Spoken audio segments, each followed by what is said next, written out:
Got you. What's up, man? I thought we were doing the slow reveal. Just jamming some old stuff. I'm trying to like play more. Like just now, we were just trying to play some more like funk stuff. That's what I'm trying to play. So we're just messing around with that, but playing some old punk rock stuff.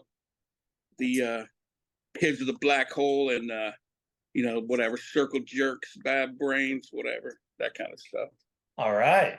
But it's tough to remember some of that stuff. Like you get part of the way through the song and you're like, can't remember what's coming next. I can't even remember my own songs, let alone other people's songs. Right. Yeah, no, you're right. It's hard to remember anything if you're not playing all the time. Yeah. And unless something is like somehow locked in to like it's just like a memory, like muscle memory. And I don't have to think about it. I'm just doing it. Because if I start thinking about it, it's, it all goes out the window. Right. As soon as I start thinking while I'm playing, then we got problems. Yeah. Yeah. Hey, hold on a second. What's up? Andrew. How you doing?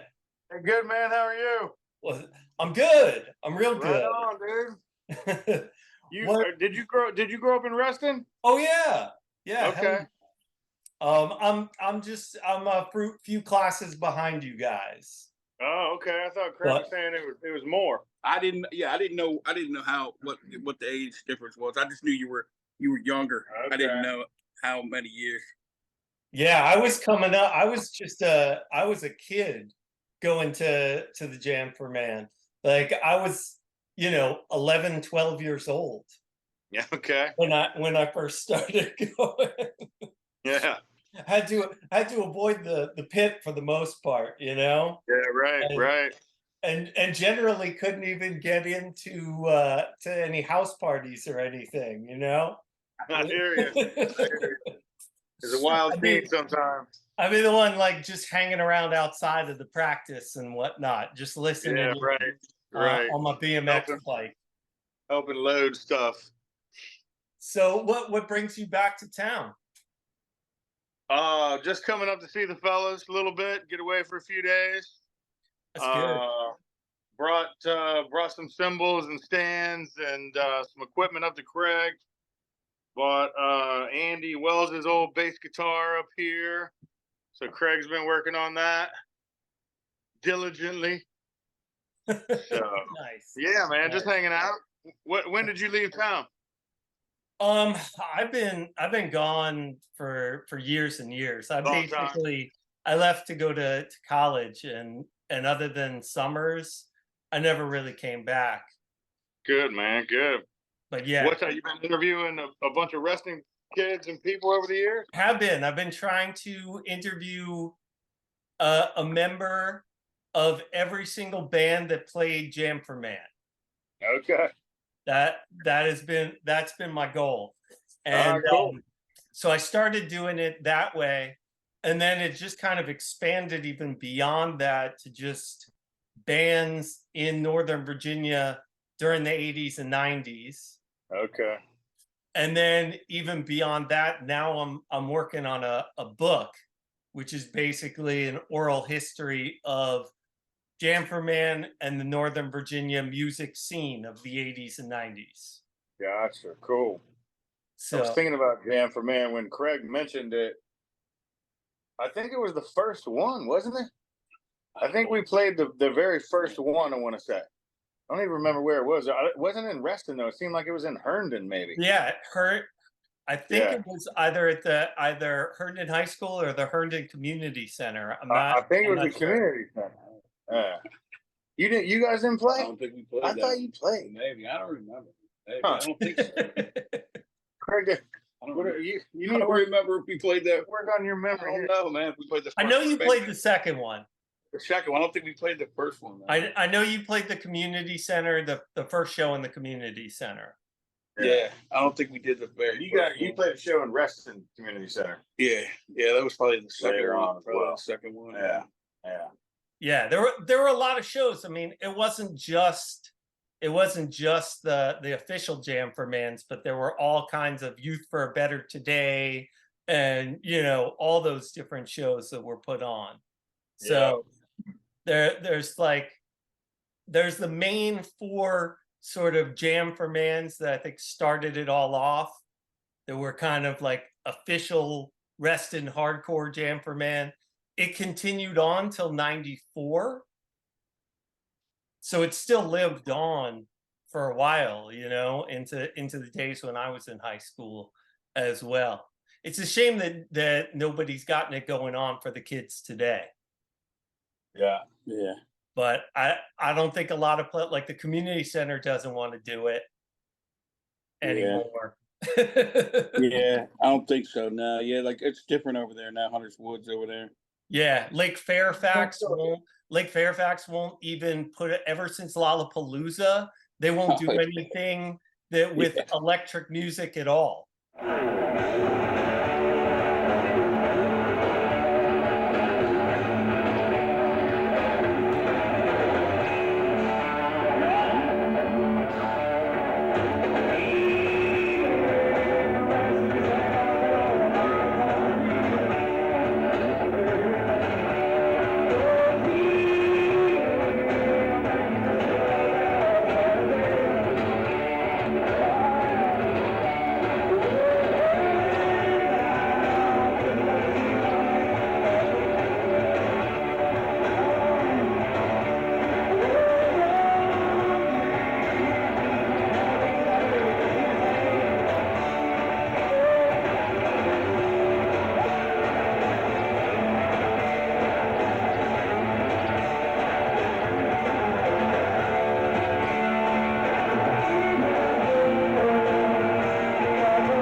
They only do acoustic stuff there. That's why we had to go to the VFW.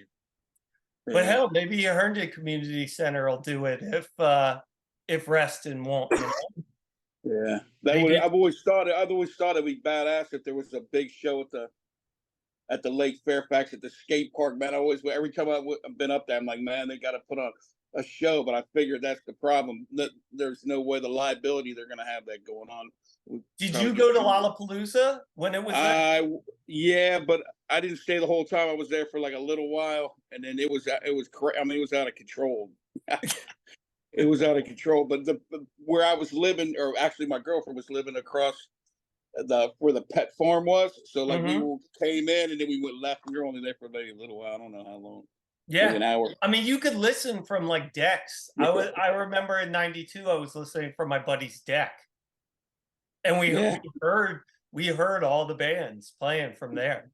Yeah. But I should have been in there. Yeah.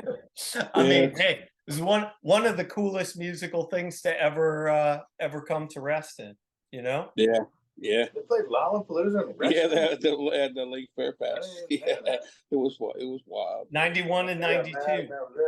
Yeah, it was wild. Ben, what year did you leave Reston? Like around that time, Andy, like 92, I guess. Probably 92, 93. Yeah. And where that was probably right. You were going to so what's that? You were going off to school? No, I was just kind of ready to get out of Dodge, actually. Ready for a little change. So I think I was here, a couple years after graduation. So 92-ish. So you were at South Lakes and 2 years behind us. Okay. And then after Emory, where'd you go? You went out west, I came straight out here to LA. Okay. And I've been in LA ever since. I've been in LA since '99. was trying to break into entertainment out here. Gotcha. And I'm still, even though I wouldn't want to be there, I'm still very nostalgic for Reston and Northern Virginia Yeah, ditto. and for my time in Northern Virginia. It's funny. I couldn't wait to get out of there Yeah. and do all these things in entertainment. And then the stuff I wind up spending my time on now is everything that was going on. You got away from in Reston, yeah. Yeah. That's how I was. The first few years it was always like, hey, you're gonna go back. You'll always go back, you know, and then it was like, the years go by and life keeps going. But yeah, I'm pretty nostalgic as well, man. It's nice to come back. Just driving around town, and it's nuts now. Town center, and I mean high-rise building. There's 5 cranes down the street from here, man. It's just like ridiculous almost. Yeah. So Personally, I like the Reston with all the trees. yeah, all the trees are beautiful. They're like canopies now. 30 It was years all later, about, or whatever. for me, it was all about the trees and lakes and bike paths, biking around on a BMX bike all over the place, and going swimming in the lake and all that kind of stuff. Skateboarding everywhere. Yeah, good time. So tell me about how you guys got started playing music. I remember just liking music. You know, I liked early on, 3rd, 4th grade, I was a Police fan and a Rush fan. And I just remember beating on desks in school all the time. And you kind of were like, I could do this, right? And then finally got like a drum set that was pieced together from a few different people. And then Craig and I were talking about this. You'd find somebody that could play bass or play guitar, and then you would find some place that somebody's parents would let you play in for a little while till you pissed them off. Then you were off to the next one. And it just kind of, grew a little bit out of there. A couple of your friends who you were close to, ended up being able to play something. And it just kind of, just evolved, just a love of music, really, influences, things like that. Didn't you get your kit maybe from Doug Crosby or from somebody? Crosby, I haven't heard that name in a long time. That's right, man. I got I think it was an old Ludwig, I want to say. And Doug was kind of showing me a few things, right? Because you never took lessons and you never really knew anything. And I want to say did he have a place, or he was staying with somebody in Deepwood or something, a basement or something or else, over there. So we were always in that Hunters Woods area, but Crosby did hook me up with a couple of pieces of a kit at least, or something. It ended up being a 3-piece or whatever, but it was something. But yeah, man, Doug was a good guy, man. I've talked to that guy in 30 years at least. Had you seen their band play anywhere? I mean, I don't really know much about Slee Stacks. Yeah, I don't either. I haven't heard that name in a while either. Yeah. I just remember they were like one of the original bands. Yeah. Like that. So Kozlowski was a good friend of mine, and we haven't kept in touch, and every 6-8 years maybe or whatever we try and hook up. But Kozlowski could play bass, and trying to learn somewhat how to play drums, I learned a lot really just jamming with him. I remember moving my drums from, I guess, Deepwood over. He was like 2 neighborhoods over on a skateboard. Took like 4 trips in the middle of summer because his mom and dad let us jam in his basement. So another good dude from the past, man. Kozlowski he was a good guy, man. Enjoyed that dude. Still a good guy for sure. Yeah. So that was the rhythm section. Mm-hmm. Basically. Yep. How did you get everybody else, and when did you officially how were you officially a band? Yeah, I don't remember. I don't remember Kennedy as much as I knew Jason Radley from school, and Radley could play guitar, and liked to jam and was getting better and better and growing up a little bit and all that. And then I think just Pat at school. I'm trying to remember even what grade. Really, I don't think it was ninth. It's probably maybe 10th, but maybe late freshman year. I think we knew Kennedy or whatever, and he was trying to write some songs, and I guess that's kind of how it came together, you know. And so you're more influenced by, you know, what maybe would be called classic rock. So was Radley, right? Yeah, I think Radley played more, you know, that style. He wouldn't be as probably quote unquote hardcore, quick, heavy as Craig and Munoz for sure. But it kind of, you know, grew out of it, or grew into it, I should say. And I'm trying to think who he liked, but he was pretty eclectic as well. I don't know if you talked to him. No, haven't talked to him. Yeah, and I haven't kept in touch with him either. But it just seemed like you were, again, Craig and I were talking about it. You were, one little thing happened, the next thing happened, and then you're just always looking to park your kit somewhere and not have to move it again the next day, jamming it into the back of a Chevy Citation, you know, because somebody's going to let us, you know, set up in the basement again. But, you know, it was a fun time, man. Fun time. What parties do you remember that you guys sort of had it going, and it was coming together, and people were actually like watching you guys, and yeah, seemed like starting to you know, to get a pit going or bouncing off the walls. Yeah, it seemed like we were, you know, we knew each other in terms of LDK and hostile environment, so we were playing. Is that how you remember? We were playing a lot of garage shows together, and the early ones I remember, it was like, I want to say it was kind of just us. Not that we were the only ones by any means, but we knew each other, and a couple of the crazy cats were doing great flyers, like you said. But it was almost anybody whose parents were out of town and were crazy enough to stick us in a garage. I mean, Hallie Whitney done, that was Kara Bruce's house. You guys toured up at that. That Yeah. was at Hallie's house. We played on the lake. Didn't we play on the lake one time? Yeah. So yeah, you know, Played lots at of stuff to Fans. Remember. What's that? At Fans, right? Fans, yeah, Fans, Fans yeah. for sure. So last song, it's called Vertical In.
Everybody shut up!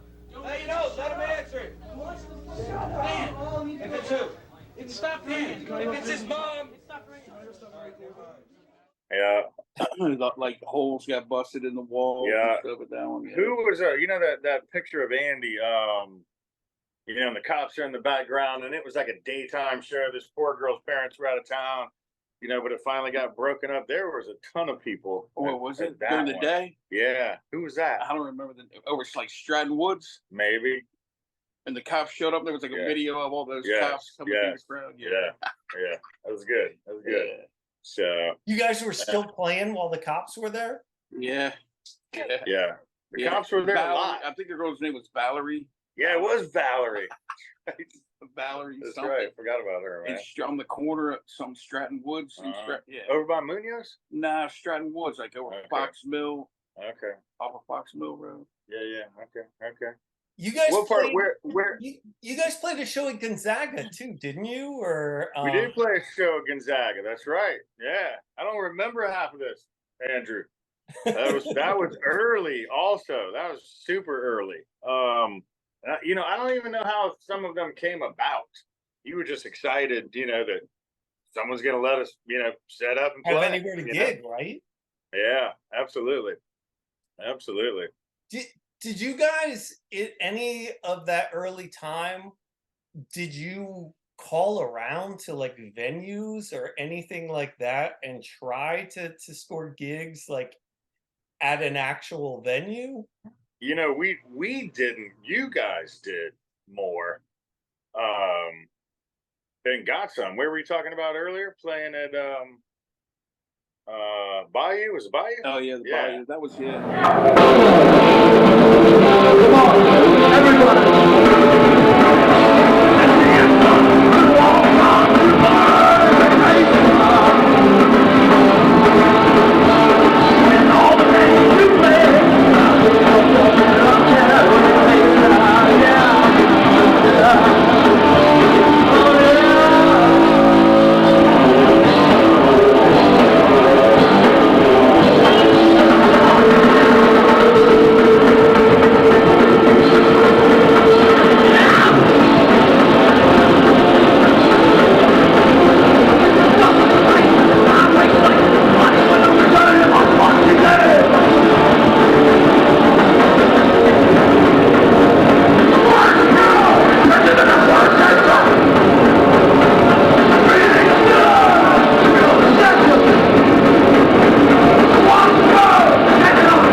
I don't want to say we fizzled, but I mean we kind of fizzled, and I think you guys, LDK, just kind of, sort of continued to go on and started playing some shows, even if it was garage band stuff, it was different groups, different styles almost, and then you guys played Safari Club, right?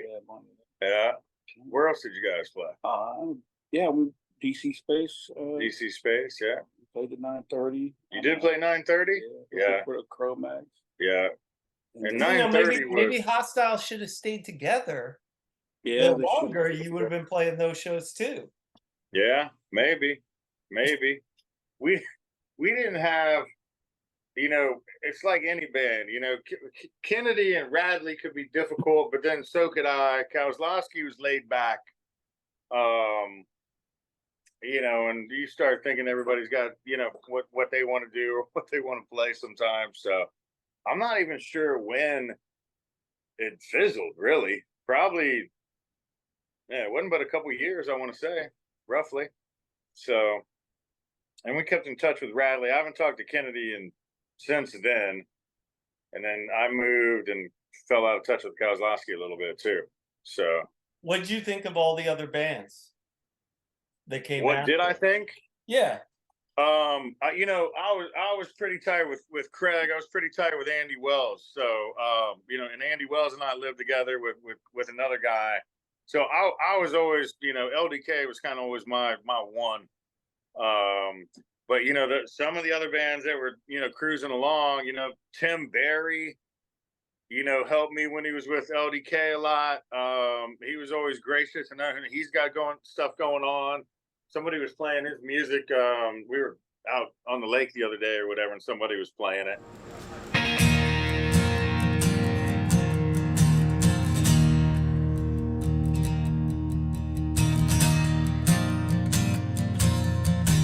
South of Spotsylvania on 95. I shouldn't listen to my friends, cause they always lying. Got beat by the cops just collecting my check. maced by skin for Mason, his friend. It's how I remember it anyway. I go back less these days. Ain't nothing what it was before. I took mine, you took yours. West on Main, I can't help smiling. Mattress on the floor and a landline. Name written in the sidewalk. Can you claim what you ain't bought? They're only stories anyway. They get told less these days. Ain't nothing what it was before. I took mine, you took yours.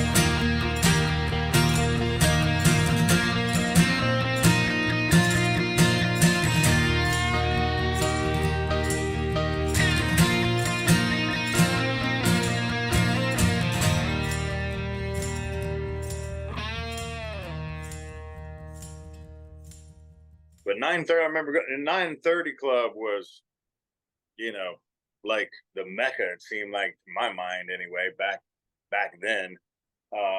What shows did you see at 9:30? Adolescents, Dag Nasty. I missed Bad Brain. Did you see Bad Brain? I don't think I did see him then. Yeah. I was a big Rites of Spring fan. Still like Fugazi. But I loved Rites of Spring. So there were some good shows down there, and some bad ones, and some bad afterward things going on out in the street. You know, it's a fun time. What you said you were living with Andy for a little while? Yeah. Andy and I lived together with another guy. What we kind were of in trouble? the- What kind of trouble did you guys get into? You know, the usual, going downtown, not making it to work, trying to pay the rent. Still jamming a little bit. Craig and Andy and I would jam. My mom let me set up the kid in a small basement, pissing the neighbors off and all that kind of stuff. So, trying to make it through school, trying to show up for work, you know, kind of the usual. Yeah. Yeah, for sure. Not going to class as much as you should, probably. Craig, let's hear some more about LDK. Yeah, Craig. All right. Well, I was gonna say, man, like you were saying that about how like getting interested in music, like this, like really the best story or whatever is so like I think it was like the summer between it was either the summer between 6th grade and 7th grade or 7th grade and 8th grade. I wasn't really that good of friends with Munoz. We were friends, and you know, we went to elementary school together, so we were friends, but not really close. And somehow he got my phone number and called me up and was like, "Hey, I heard you got a guitar, man.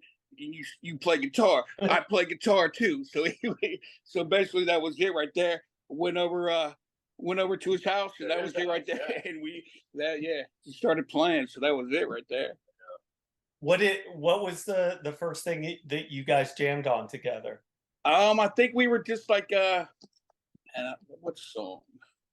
I can't really remember it would either be, I would think it was probably like Circle Jerks or something like that, I think probably, because like those were like really easy songs at the time to learn real quick. Like you could put on the record and like play it 10 times. You could like at least figure out like some of the chords. Yeah, so I think probably like Circle Jerks, maybe like the Youth Brigade, not the DC one, but the California, the one what is it? Sync with California. And that stuff, like Munoz was already like listening to that, so like he turned me on to that. So like we were like jamming that all the time, like learning those tunes. Remember, like Do You Want to Die and stuff like that. Like that song was a classic because it was like on those the rap bone or whatever, the Bones Brigade videos. Yeah, like the skateboard videos. That's where the Youth Brigade was on there. Yeah, that was the freaking best, man. Those videos are freaking classic. Mike McGill on the call property. Let's bring him for his third and final run of the day.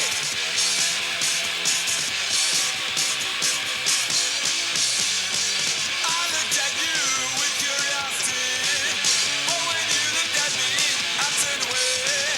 And I remember when you first spoke to me, you told me you didn't want to live like a day. And I could see enough for me. You didn't have to die, and I could see enough for me. You didn't have to die. You seem so confused, you can never decide.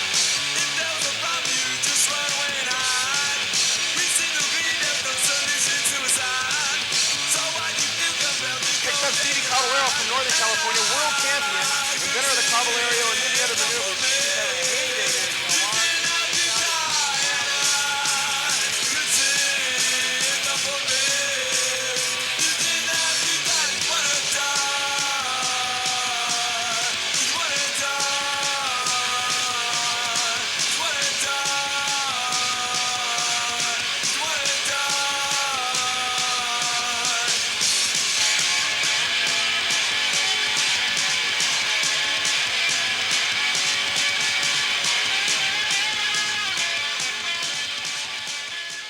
When did you and Mike start actually writing your own stuff together?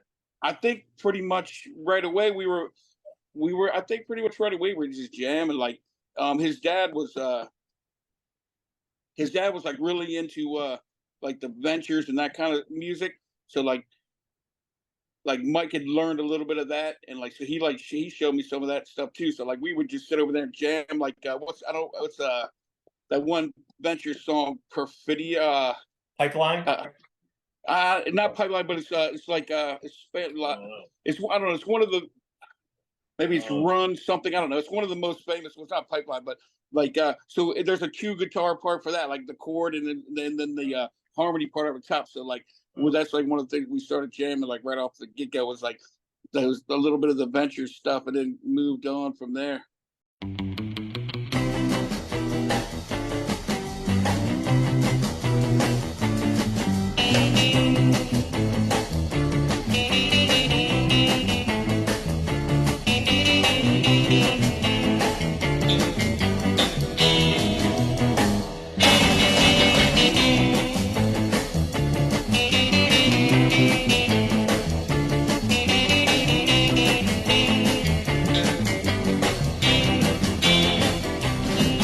Yeah, you guys almost had like I mean, it's crazy. Like by the time you were playing, it must have been you were playing for years together before LDK, because by the time you guys, by the time any of that stuff that I've heard of LDK, it was like you guys had like a mental telepathy kind of thing. Like, Maybe, yeah. They did. Yeah. like, Maybe. that's what it sounds like. Yeah. Well, I think one thing was like, I guess, yeah, you're right. I mean, it's kind of like when he plays something, very rarely would I not want to play it or want to play with it. Like, and that's the same thing for me. I was lucky that like when I play something, he'd always be here and be like, oh, we can do that, you know, whatever. So we always worked good. It was never really like that shit sucked. I mean, every once in a while it would be like that, like, hey, that's, you know what I mean? You fed off of each other. Yeah, yeah. So it wasn't like we didn't, that's what I say, yeah, like we just played and everything was always, yeah, never freaking arguing over it or like, I gotta play this, whatever. I'm playing my riff, we're playing this riff or whatever, you know what I mean? It was never like that. So yeah, it was cool. Always got along, yeah. Did you guys have any bands before LDK? You? Yeah, I mean, I was trying to play, Because I think like I was trying to do something with Brian Stewart. Like I don't remember the name of what we were doing. We were trying to do something for a little while. That was what I was doing before like I started playing with Mike, as far as like the LDK thing. So we were doing that for a little while. because Tim didn't come. Tim was off in England, right? Yeah, For yeah. at least like a year or two. Yeah. when he came in, yeah, I would say, because I don't forget who was. I mean, Brian Sullivan played drums a little bit, the early LDK, and I don't know who else, but Sully was like I remember seeing there's videos of Sully at Munoz's basement playing playing along the early stuff. Yeah, but when Tim came along, I mean, really, that's when things really came. Well, it's coming together like anything that we wanted to play. Tim has got a great ear for music. I mean, that dude's, really. Yeah. And was crazy on drums. Yeah, that's what I'm saying. This drumming, I mean, that's what I'm saying. Perfect. That's what I'm saying. Like, really, honestly, the LDK, really, Andy and Tim. I mean, without those two, it wouldn't have been anything, really. Both of those guys. When did Andy grab the mic? I think he was. I mean, I don't know. He was. I don't remember you guys without him. Really. Yeah, I don't remember playing without him. I mean, I think the LDK had started with Andy and Mike, and then I think maybe Bo Butler was trying to play bass maybe at first. I don't know.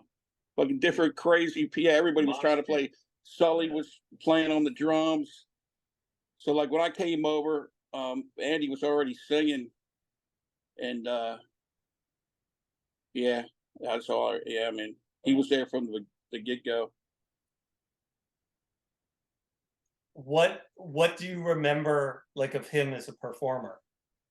Oh, he's the best. I mean, yeah.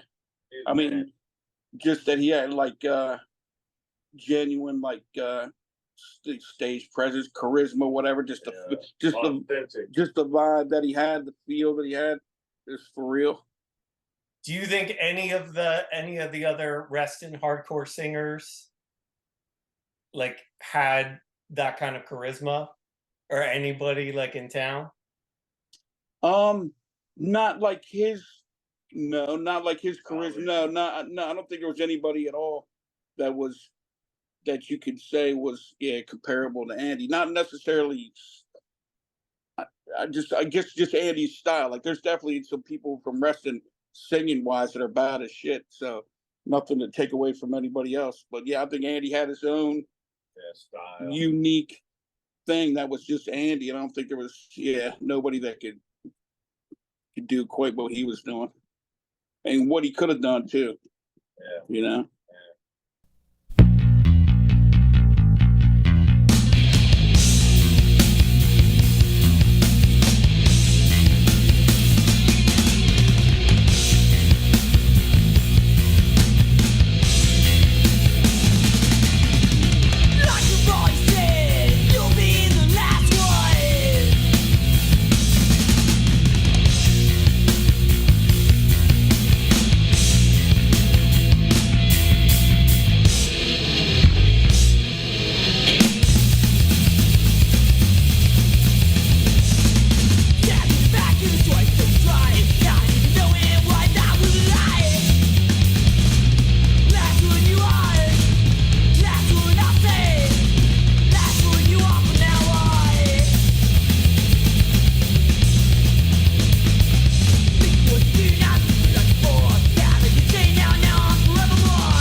What happened with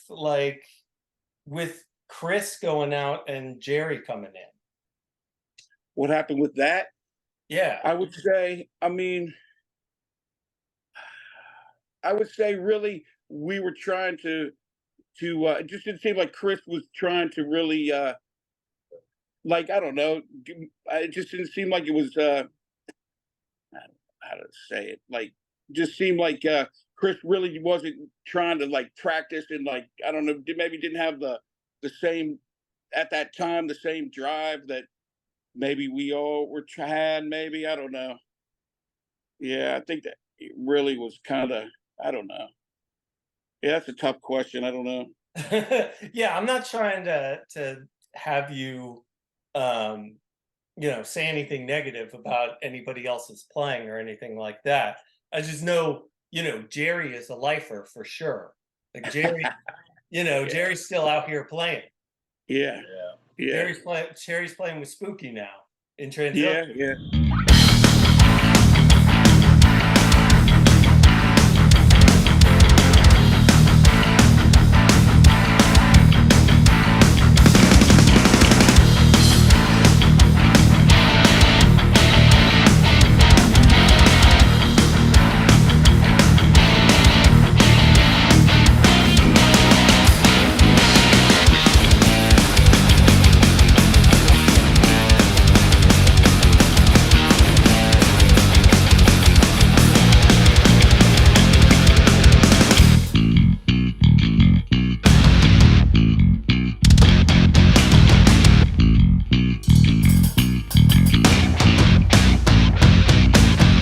LDK, when you had that lineup of you and Mike and Jerry and Tim and Andy, that's like a super group right there. I don't know. Yeah. That's pretty funny. I don't know. I mean, it's a hell of a lineup. Yeah, maybe Andy and Tim, man. But I don't know. I mean, I feel that's why I always felt like the LDK, Yeah, you got like powerful. like man. that. Andy and Tim were really the really the driving force as far as like and without those two, it really wouldn't have been what it sounded like. It wouldn't have been. I don't know. I really felt that way. Were they leaders as far as the band went? I think so. Yeah. I mean, I don't know if there was we had a leader, but I think Tim is. Yeah. I mean, Tim's always like an outward person. He would always say what his opinions or point of view. Yeah. Yeah. The same with Andy. Yeah, too. Yeah. Well, it seems like Tim runs a tight ship when it comes to Avail. I don't know. Yeah, I don't know about that, but yeah, I mean, That's the Tim only way fit- you could keep a band like that together for that long. yeah, yeah. I mean, Tim. I mean, I'm not saying it's just him, but Right. it's certainly like part of his personality, I imagine. Yeah. Well, he's He just seemed like he was a pretty driven guy. yeah. He's driven, and yeah. I mean, he's yeah, and he knows what he knows just naturally. I think music wise, he knows when he hears something or thinks something needs to be a certain way. I think he's probably right about it most of the time. He's got a good ear for that kind of stuff. I mean, he really does. So, I I don't know. remember like practicing for a little while. We practiced in Tim's house for a while. That was I still remember that stuff was badass. Like just setting up in his family room, and he had that long ass headbanger hair, and you know what I'm saying. He's wearing the leather jackets and just freaking beating the shit out of the drums, dude. Badass. What do you actually remember from playing Jam for Man?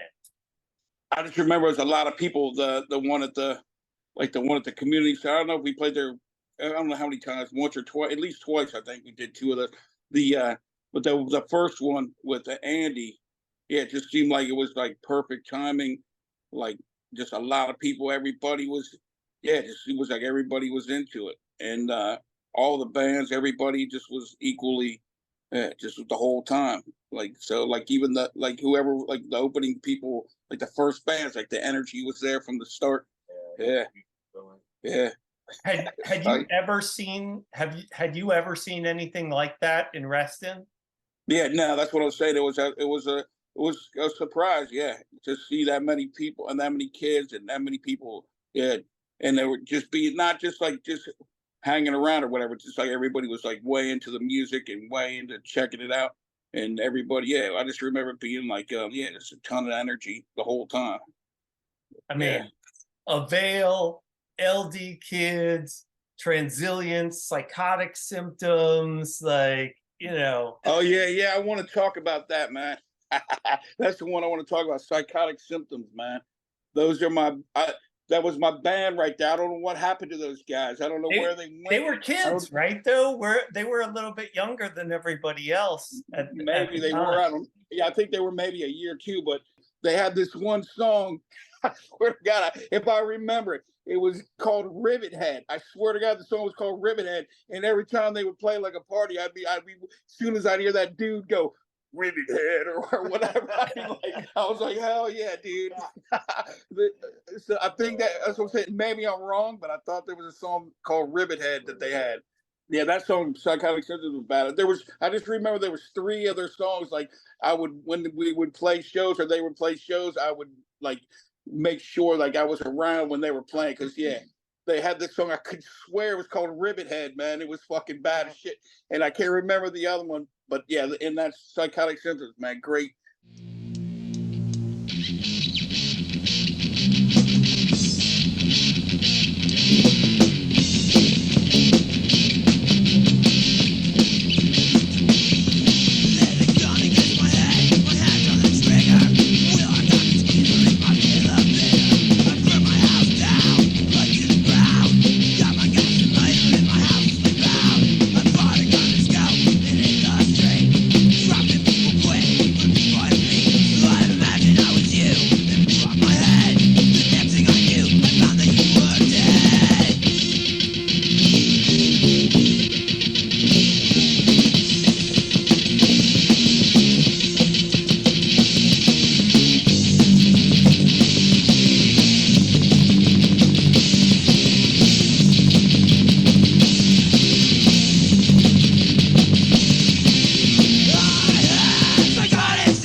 I thought they were bad as shit, man. I thought the name, I was like, damn it, they got the baddest name around in town, man. That's the baddest fucking name for a band.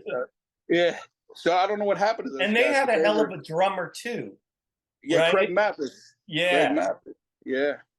He's Craig- bad as shit. Craig was one of the best drummers in Reston. Yeah, he was bad as shit, man. Yeah.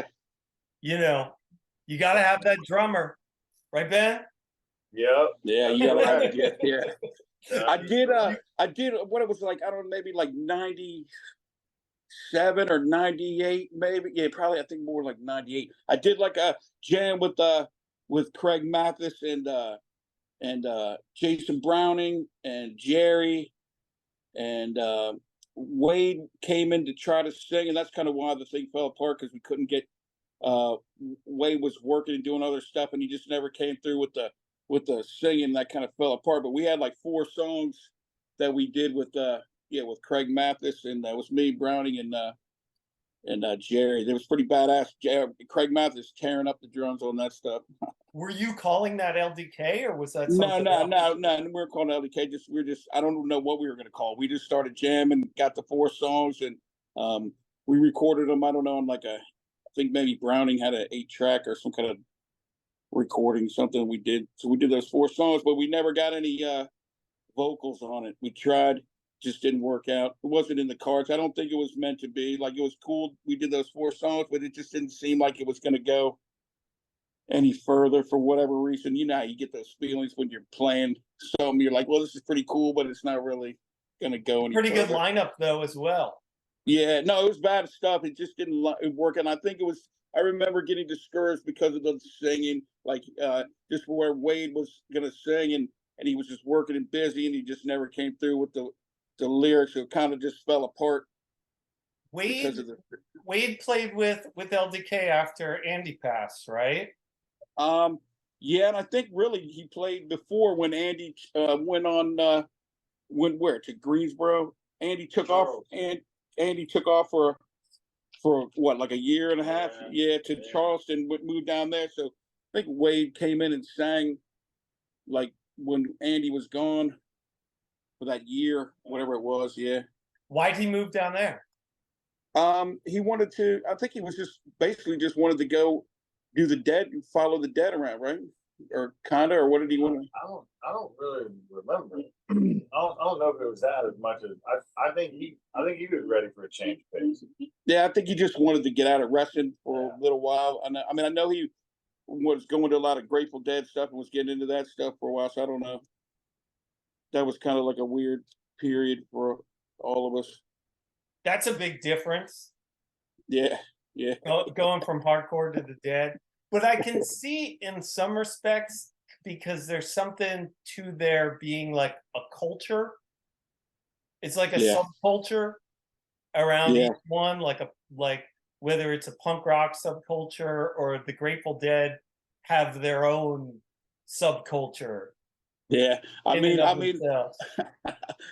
one time I went while Andy was down there. That's what I was thinking about. It was Charleston, but I went to. He was like, "Come to one of these Dead shows. You got to check it out." So we went down to Greensboro to a Dead show, but it just wasn't going to work for me, man. I don't know why. Like, no, I'm just saying, like, we were in a group out in the, everybody's party on the parking lot, and every group of people, like, I would walk up to, they'd be like, "This dude, cop, 5-0 or whatever." So like everywhere I was at, people were like, "This dude's undercover. This dude's a cop." I'm like, fucking I don't know what it was, man. I just couldn't. I wasn't blending it with the Dead, so I was just like that whole time, like, what the fuck? You had a mustache, mirror, or something. Yeah, and I got the short hair. I guess you know what I mean. Just freaking. Got the angry cop look, I guess. I don't know. Yeah. So, but Wade played with you at the Bayou show or at Black Cat, something like that. He played the Bayou. Because I think there's video of that. Played the Bayou. He played the Bayou. He did. I think we played.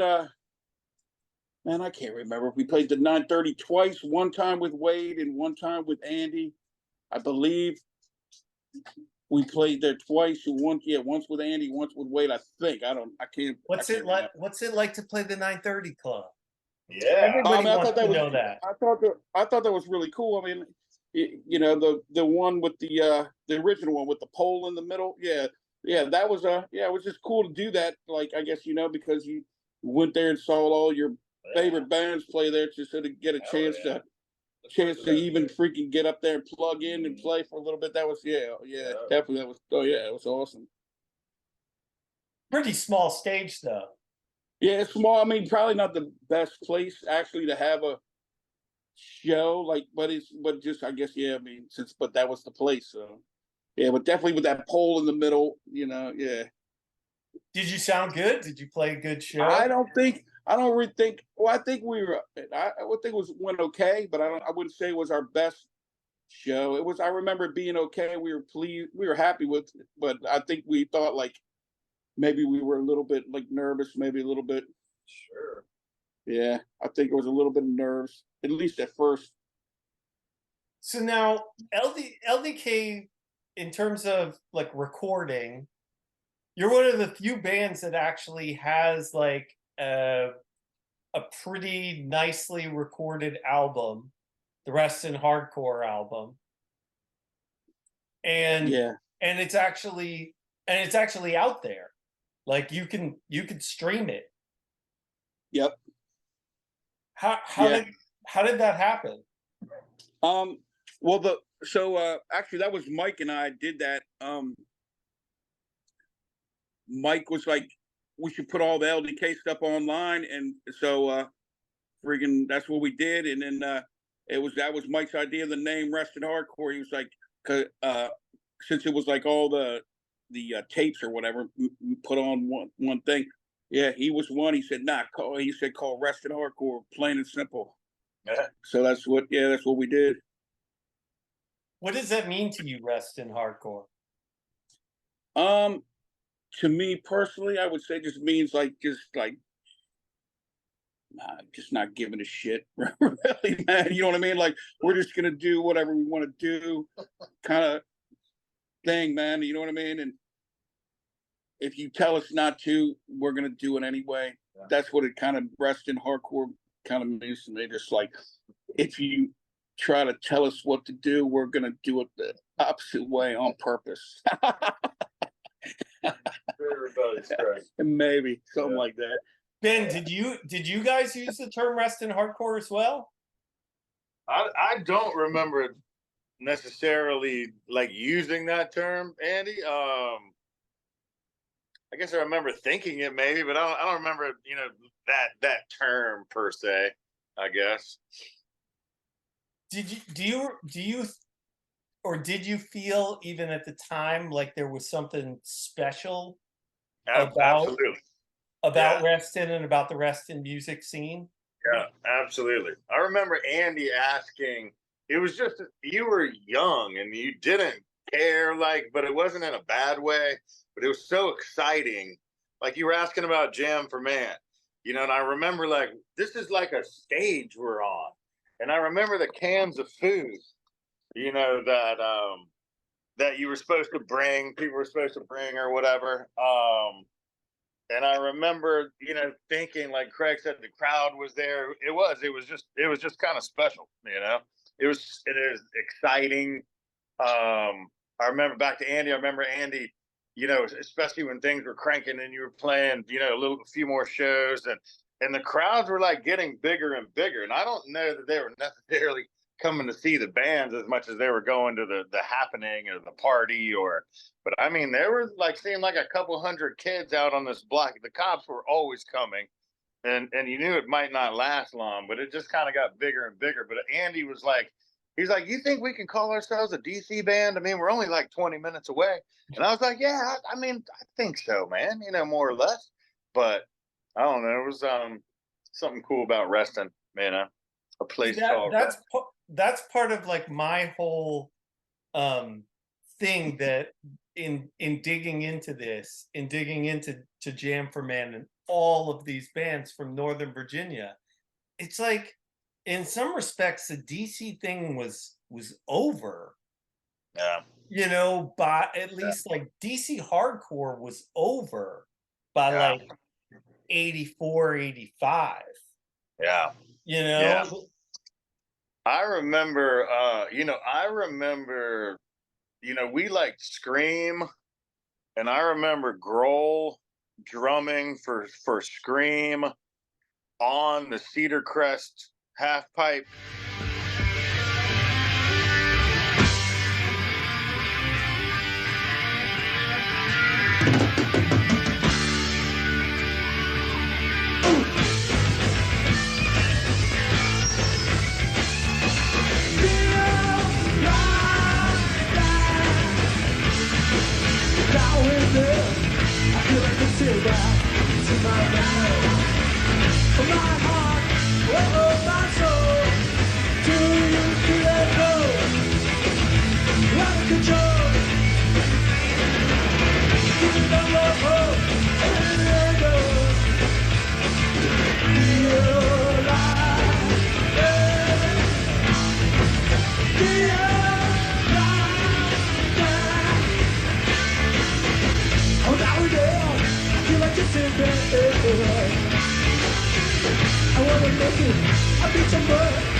You did put Northern Virginia on the map. You know, it wasn't just about DC. Yeah. It was it's an extension of what DC started, but it's spread. Yeah. Yeah. And I think that there were some unbelievably talented musicians in Reston. And for like 6-7 year period there, I put that against like anywhere. Okay. Yeah. I mean, you know, I think so as well. I'm biased, and we're all a little bit biased, obviously. But you know, like when I think about like Craig and Munoz, you know, playing guitar in the same band, I mean, that was always pretty impressive. And like, I don't know if you heard me, but I mean, yeah, they just fed off of each other, you know, and it just kind of grew and grew and grew and kind of got a little bigger and a little bigger. And then, you know how it is with a band and you know, personalities and everything. So, but yeah, you think about kind of that time frame where things were, you know, things were good. It was happening. It was exciting, you know. The energy, you can feel the energy, you know. I think if there's any like reason why why it didn't reach a larger audience, or why more people aren't aware of these bands, it's also because not that many of them have a proper recording. I mean, True. Hostile doesn't have a proper recording. No, nowhere close. Nowhere close.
You should open up a studio here. Yeah, well, now everybody's got a computer. Now everybody, you know, with a computer and a mixer and a couple of microphones. I mean, I do have a studio. It's called my garage. Yeah, right. And, your basement. And listen to some of my recordings. If you know, too. I do all right. Yeah, need I to. do all right with Greg's been some talking shitty about mics. Yeah, Greg's been talking about it. I appreciate that, Craig. I Yeah, really do, because like that stuff's badass, man. That shit really, for real, man. The that other one, I can't remember the name of, but the one that I saw on the Instagram, the James from Instagram, it was one. It's got different people singing on it or rapping or whatever. That one, what's it called? And it's like I think there's a skateboard or something on the cover of Let's it. Go Skating. Yeah. Okay. Yeah. There's a couple songs on that, man, that are freaking really like, and it's the one I think where the girl's rapping on it. There's like a song. Maybe she does two songs. I know there was one. I think maybe two. She was one of my students. She's bad. I mean, I can see her, man. Like really, I don't know. Like I don't know what successful doing something is for in with rap or whatever kind of music she decides to do.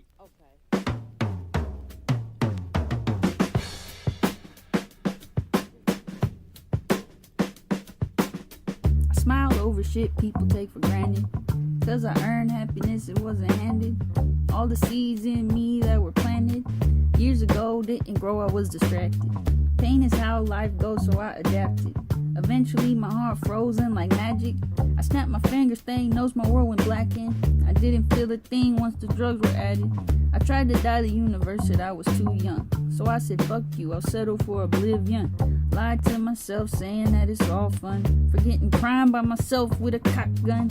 Hiding high by myself, always on the run. Only demons chasing me. I'm tired and it's plain to see. Before I gave up, I heard an angel sing.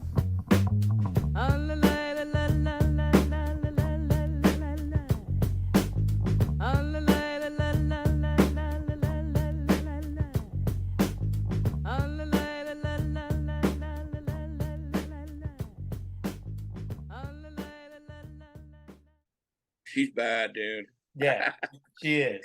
She is. Yeah. I'll let her know. I'll let her know you said that. Like when I first heard that, I was just like, whoa, you know what I mean? I wasn't expecting that. Wasn't what I was expecting. So yeah, it was. She really's got, and the words that she had, man, really good, really good. So like paying attention to what she's saying, man, it's like you're like, yeah, you're like, She's hell been yeah, through dude. some shit. She's Yeah, been she's through bad. some shit, and she knows how to express it. Yeah, she does. She's badass. She's gonna be. Yeah, if she sticks with it, man, I wouldn't see why. Like she wouldn't be all over the place, honestly, because she does have that sound. But that's how I feel about, like, that's how I feel about you guys. That's how I feel about all this stuff. I guess Transilliance was another one that had a proper recording. Yeah. That the Mouthful of Buildings album, that's properly recorded. And again, like that's a document. That's something. I mean, it's not everybody's taste, but it's not, I don't know if I would call that Reston hardcore exactly, even though it's from, the same lineage. Yeah, I would say, yeah, like maybe people that aren't from Reston, you know what I mean? Like somebody from California might hear it and be like, yeah, that's not Reston hardcore, but they don't know because they're not from Reston. I consider that Reston hardcore, like that's just because I was there, and yeah, they played like a hardcore band live, so yeah, I yeah, mean, they're badass. it's interesting how much, because Spooky was really influenced by metal, and Tim was really influenced by metal as well. Yeah, yeah, yeah. Did that influence any of your playing? I mean, Mike maybe a little bit. I can hear it in his. Maybe a little bit, yeah. I would say, yeah, a little bit, definitely. But definitely that's an influence, that was part of it. It's a whole stew, because it's like punk rock, hardcore, go, like early rap, even, Yeah, influencing some of it, and metal. yeah, And that's the sound of it. It's like all coming together and going into a blender and comes back out as this like Northern Virginia sound. yeah. I think so. Yeah, I mean, for back then, I mean, like I always liked. I don't remember anybody like. It seems like these days you don't see like any metal bands really playing with a different style of punk band or whatever. You really don't. I don't really see that too often. Back then, though, it seemed like it was okay, and I thought it was always cool. Like if one band was more like metal or death metal or whatever, then you got a hardcore band or whoever. I always thought it was cool to go to a show where not everybody's doing the same thing, one band after another. So I always thought it was cool, like the crossover metal bands and then a punk band thrown in there, whatever. I thought that was way more cooler at the shows to hear like different stuff. What other bands from the area were you influenced by, or did you play with that you loved? I would say Deceased. I mean, I wasn't a huge fan of Deceased back then. I liked what they were doing, but I've become like a big Deceased fan. Like now, later along, going back and listening, and they got so many albums out. Like they got some great stuff, man. Like that Fearless Undead Machines out or something like that. That album is really classic, man. Yeah.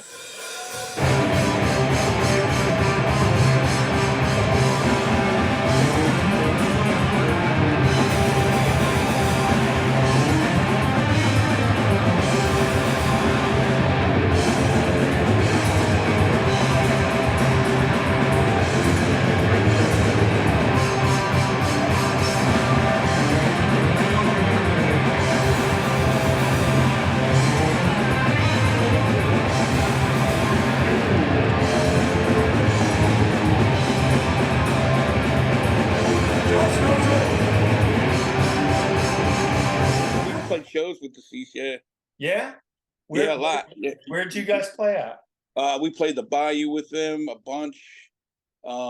We played so definitely a bunch of parties with them, and trying to think. I know we played somewhere else. Oh, that we played that show that we set up at the Sterling Annex. I don't know what that was, the 80s. Sometime we set up a show at the Sterling Community Center Annex, and Deceased they played with us there. That was a badass show over there. Yeah. Hell yeah. But that was definitely contrasting styles of it. I thought it was cool to play with like Deceased, even though like they didn't sound anything like what we were doing.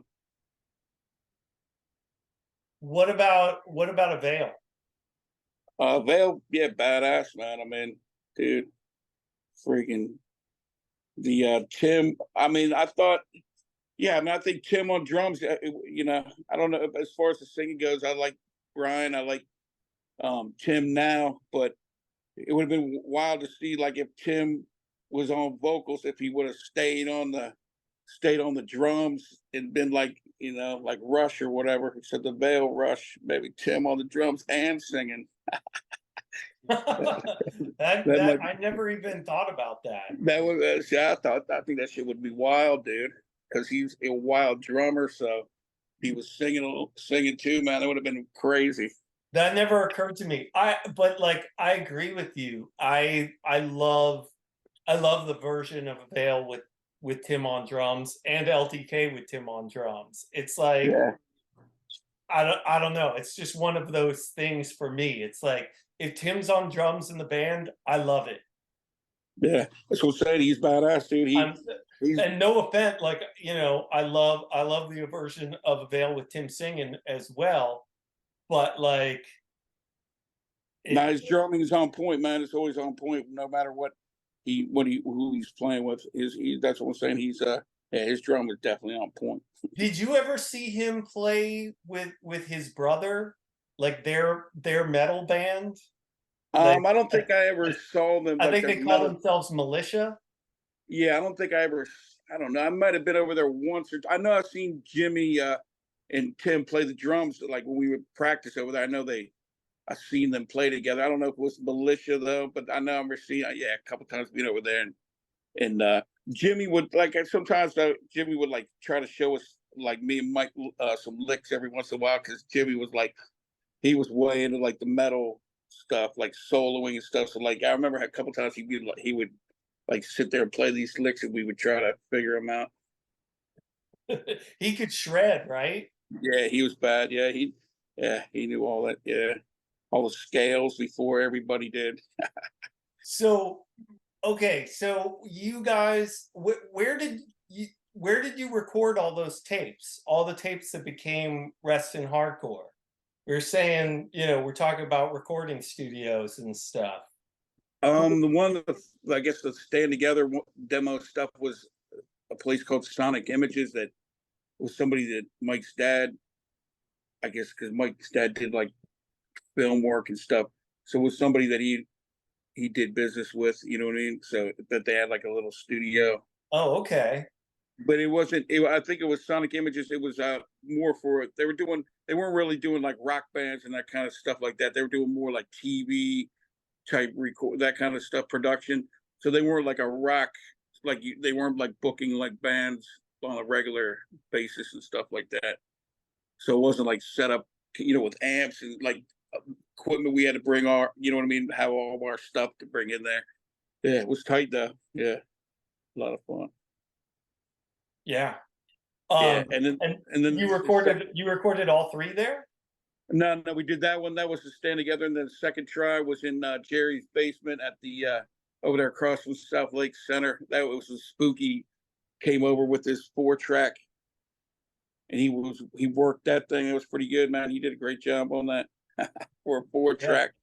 Spooky produced a couple of the tracks on my new album. Oh yeah. He produced the first 2 tracks on that Art Monks album.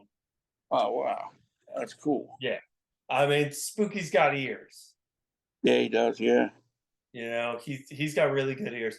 He recorded that 4-track put in work because that recorded a bunch of Reston bands. Yeah, I think so. Yeah, See, Spooky should have started a studio there, yeah, you should have. Yeah, but he was meant for bigger and better things. So after you guys finished with LDK, so what basically happened? Because you've led a whole lifetime in music. no, but yeah, I stopped playing. Like I just wasn't into playing music, man. Really for a while. Like after Andy died, and then I mean, that really took the wind out of the sails. So So I guess it took you a while before you were ready to play again. yeah, I just didn't. Yeah, just kind of lost the vibe. You know, just the feeling was gone. So yeah, we just like you kind of move on for a little while, and then said was jamming, but just not really being serious. I was trying to do other stuff. So I think that's what it was meant to happen. You know what I mean? Meant to like, because I felt like I just wasn't interested in doing music all the time anymore. So But you and Jerry and Mike came back together again for another project, right? yeah, well, we would and that one in with like I don't know 2016, something like 14, 15, and 16, we were jamming a lot.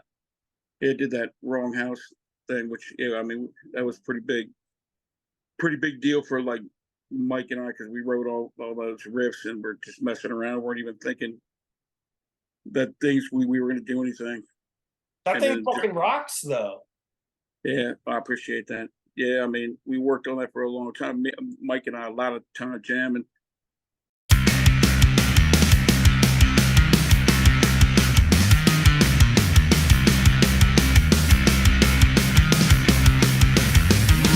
Let's go!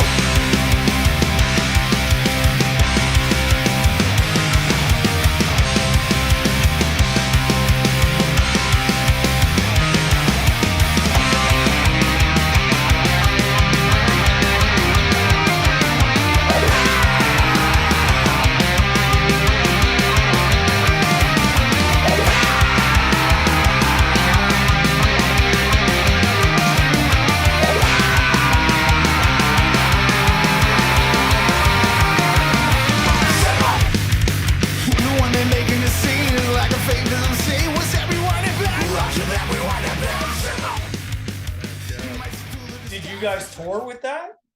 No, just things were just I don't think it was like again, man. Like I'm not like I'm just doing music because I love music, not because I want to like go play shows and do all that kind of stuff. So I don't think that was ever really the goal to do any. We were just having fun. I think was what it was. Do you think Mike felt the same way as you? Maybe would play a show if it was like I don't know, you know what I mean? It would just maybe like talk about it, like what should we do that or whatever. But yeah, it wasn't really. Yeah, I think we're basically on the same page. Just like we're doing this when we got time. We're doing it for fun, and then but if we're gonna do something like if we decided like we're gonna record something, we're gonna get it recorded and do it like you know what I mean. Put as much time and effort into it as we need to if we're gonna do it. So that Wrong House, like yeah, we put a lot of time into that. So that was a good mission completed. Did you guys record as much music together as you would have liked? Probably. Well, no, probably not. I mean, because a lot of the stuff, like I got a lot of stuff recorded on the iPhone, man. I know, I'm sure you know, like you're just jamming and you record on the freaking iPhone real quick, man. I mean, yeah, I mean, I got freaking ton, I mean, years worth of stuff, like just little clips, 15-second, whatever, 30-second, whatever, minute long little jams or whatever. Yeah. Do you think you're gonna record another album? Do you think I Wrong don't, House is the last one? No, I don't know. I mean, I want to try to, I want to do, I would like to do some of the songs that I was doing with Mike at the end there, but we'll see if that ever comes to light. But because yeah, a lot of the stuff he had written a lot of the riffs, so yeah.